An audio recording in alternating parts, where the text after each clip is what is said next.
अवधेश, ये जो भू माफियाओं को लेकर है, ना भू माफिया चलेगा ना बाहुबली चलेगा, ये उत्तर प्रदेश से जो मैसेज निकला है ना, वो मैं ये कहूंगी कि नॉर्दर्न बेल्ट में तो बहुत तेजी से आगे बढ़ा है।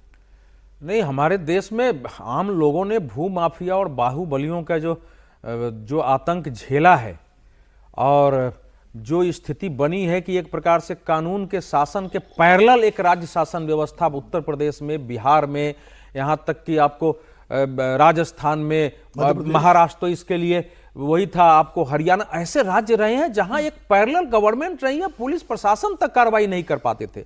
योगी आदित्यनाथ जी की सरकार जो 2017 में बीजेपी आई थी, उसका मुख्य मुद्दा ही था कानून और व्यवस्था।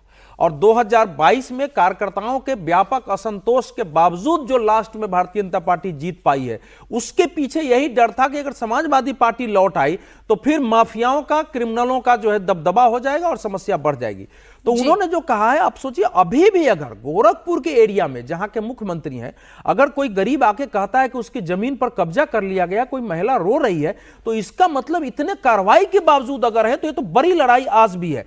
अब उनका ये तो यूएसपी है, उनको मैसेज देना ही है और अधिकारियों को ध्यान रखने की जरूरत है कि इतनी कार्रवाई करने का अर्थ यह होता है कि उन्होंने कहा कि धूल में मिला देंगे और धूल में मिला दिया।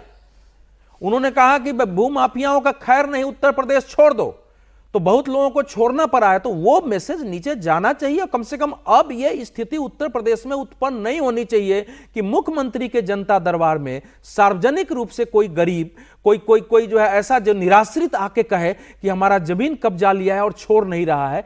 इससे भयावह स्थिति नहीं हो। उनका ठीक निर्देश है और मैं बार बार कह रहा हूं, अंतिम पंक्ति है मेरी, बार बार कह रहा हूं कि मुख्यमंत्री जी को या उत्तर प्रदेश सरकार को जिला वाइज एक कमेटी बनानी चाहिए और ऐसी पूरी छानबीन होनी चाहिए पिछले 25, 30, 40 साल में, और उसकी कंप्लीट रिपोर्ट करके और कंप्लीट ओवरऑल कार्रवाई करने की आवश्यकता है। ऐसे नहीं तो ये सब चलता रहेगा। ये तो बिल्कुल ठीक बात है। और अतिक्रमण और भू माफियाओं के खिलाफ जो बुलडोजर उत्तर प्रदेश में चलता है, वही राजस्थान में भी चल रहा है, वही बिहार में भी चल रहा है, वही मध्य प्रदेश में भी चल रहा है। लेकिन हम आपको लेकर चलेंगे पश्चिम बंगाल।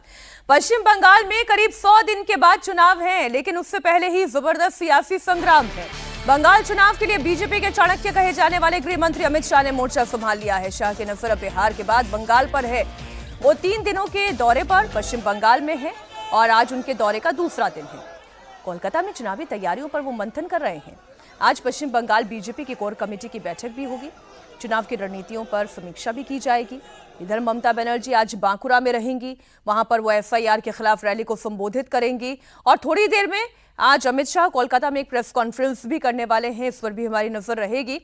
अमित शाह कोलकाता के इस्कॉन मंदिर जाएंगे और साथ ही राष्ट्रीय स्वयंसेवक संघ के कार्यालय का दौरा भी करेंगे।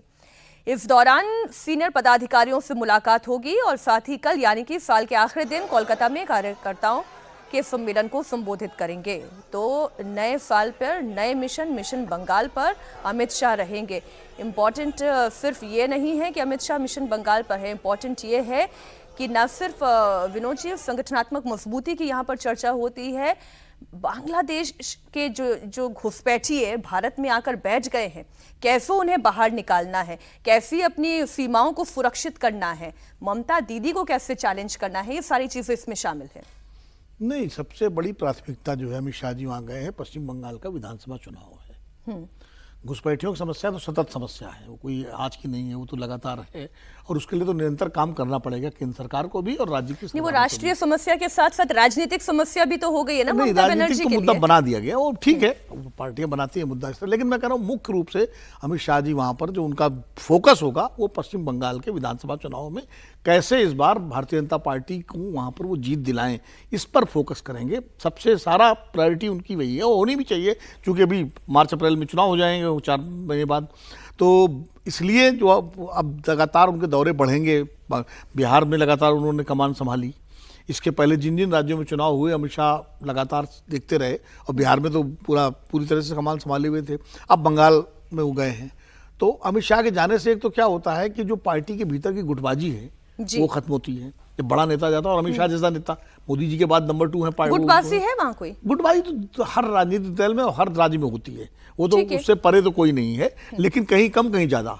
और पश्चिम बंगाल में भी ये दिलीप घोष का अलग मसला है, और नए अध्यक्ष हैं, उनको कोई दिलीप घोष का मैं एक बयान पढ़ रही थी अवधेश जी, वो बयान में कह रहे थे कि पिछली बार जनता ने हमें मजबूत विपक्ष के तौर पर जगह दी, लेकिन इस बार सरकार बनाएंगे। लेकिन ये जो वहां की पॉलिटिक्स चल रही है, ममता बनर्जी को काउंटर करना इतना आसान नहीं है, और खास तौर पर तब जब अगर बाबरी मस्जिद बनती है तो वो हुमायूं कबीर से किनारा करती हैं, और अब वो दुर्गा आंगन भी बनाती हैं। निश्चित रूप से कल भारतीय जनता पार्टी के संगठन मंत्री BL संतोष जी ने कहा है कि पश्चिम बंगाल की लड़ाई हमारे लिए केवल राजनीतिक लड़ाई नहीं है, ये सिविलाइजेशनल वार है, ये सभ्यता का संघर्ष है, और सभ्यता की विजय के लिए ये लड़ाई हो रही है। तो जाहिर है भारतीय जनता पार्टी इसको उस विचारधारा के आधार पर ले रही है जहां राजनीति भी सभ्यताओं के संघर्ष का पर्याय हो गई है। ममता बनर्जी इस समय जिस सभ्यता का प्रतीक बनी हुई है, वो उनको उनसे पार पाना आसान नहीं है। व्यक्तिगत लोकप्रियता उनकी अभी भी जबरदस्त है, उनके पार्टी की आधार भूमि है, 30% मुस्लिम वोट है वहां, जिनको बीजेपी के हराना जिनकी प्राथमिकता होती है। लेफ्ट का एक बड़ा वहां जो है अभी भी आधार है, जो लेफ्ट इस समय कम्युनिस्टों को और कांग्रेस को वोट देने के बजाय बीजेपी को हराने के लिए वोट देता है। तो वो एक आइडियोलॉजिकल वार वहां है। लेकिन इस बार की जो अमित शाह जी अभी गए हैं, आज इस्कॉन मंदिर भी जाएंगे, RSS कार्यालय जाएंगे, RSS कार्यालय ना जाना स्वाभाविक है, खबर आ गई है, न तो नॉर्मली वो केंद्र में जाते हैं, समय होता है तो राज्यों के उस कार्यालय में वो जाते हैं, थोड़ी बहुत विचार विमर्श करेंगे, विधायकों सांसदों के साथ उनकी बैठक है। यानी चुनाव का जो एक अंतिम रणनीति होती है वो आज वहां वो फाइनल करेंगे, किसकी क्या भूमिका है। वैसे तो पहले 7 जोनों में बांटा जा चुका है, सब प्रभारी नियुक्त हो चुके हैं, सारी बैठकें हो रही है, काम हो रहे हैं, SIR में लोगों को लगाया गया। लेकिन ममता बनर्जी इस समय जो परिस्थिति है, 2 अलग परिस्थिति है। बांग्लादेश की घटना का पश्चिम बंगाल में जबरदस्त असर देखा जा रहा है। पहला ये पिछले चुनाव में नहीं था, वो +1 है। दूसरा यह है कि जो पिछले समय से ममता बनर्जी की सरकार ने लोगों की अभिव्यक्ति की स्वतंत्रता पर, जिसने विपक्ष में वोट दिया उसके साथ, जिसको सिविलाइजेशनल वार कर रहे हैं, जो पत्रकार ने कार्टून बना दिया उसके खिलाफ जो कार्रवाई हुई है, विरोधियों को जगह जगह छोड़ना पड़ रहा है, ये अब वहां के लोगों को भी ये धीरे धीरे स्वीकार नहीं हो रहा है। और एक वातावरण जो बदला है बीजेपी के पक्ष में, तो वो इस समय एक वहां नहीं, लेकिन मेरा जो बिंदु सर था ना, मैं आ रही हूँ विनोद जी आपके पास, लेकिन वो जो पोलराइजेशन और काउंटर पोलराइजेशन की बात थी ना, उसे ममता बनर्जी बहुत सलीके से काउंटर कर रही है। इसी से जुड़ी हुई एक खबर मैं बता देती हूँ, फिर विनोद जी आपके पास आती हूँ। बंगाल चुनाव से पहले ममता बनर्जी ने सनातनी वोट बैंक जो खिसकने का उन्हें डर सता रहा था, उसकी गोलबंदी के लिए भी उन्होंने प्रयास शुरू कर दिए हैं। और तभी उन्होंने पहले शक्ति के मंदिर की बात की, अब शिव के मंदिर की बात कर रही हैं। ममता बनर्जी ने पहले सरकारी पैसे से कोलकाता में दुर्गा मंदिर बनाने का ऐलान किया, उसका शिलान्यास भी हुआ, बजट का भी एलोकेशन हो गया। अब महाकाल मंदिर भी बनाने जा रही हैं, सिलीगुड़ी में यह मंदिर बनकर तैयार होगा। यह मंदिर पश्चिम बंगाल के सिलीगुड़ी में बनाया जा सकता है। अभी तक ऐसी सोच एक चल रही है। ममता बनर्जी ने इस पर क्या कहा, पहले वो बयान आपको सुना देते हैं और फिर इस पर करेंगे चर्चा। सब ধর্মকে ভালোবেসে এমন কোন ধর্ম আমায় দেখাতে পারবেন না যার প্রোগ্রামে আমি যাই না।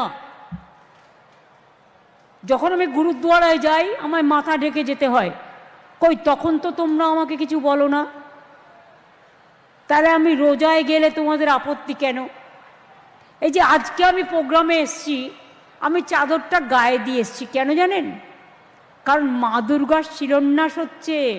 এটা আমাদের ধর্ম শিক্ষা যে কেউ, আমরা হিন্দুরা মেয়েরা দেখবেন যখন পুজো হয় মাথায় কাপড় দেয় বউরা, গাটা ঢেকে নেয়, কারণ হচ্ছে এটা ওদের কালচার।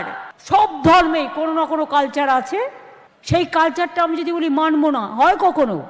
এবং দুগাড়ের সহ অনেকে এসছেন, মহাকাল মন্দিরের শিলান্যাস হবে, জমি কিন্তু আমি দেখে নিয়েছি, রেডি করে দিয়েছি, পুজোর দিনও আমি মনে মনে ঠিক করে নিয়েছি।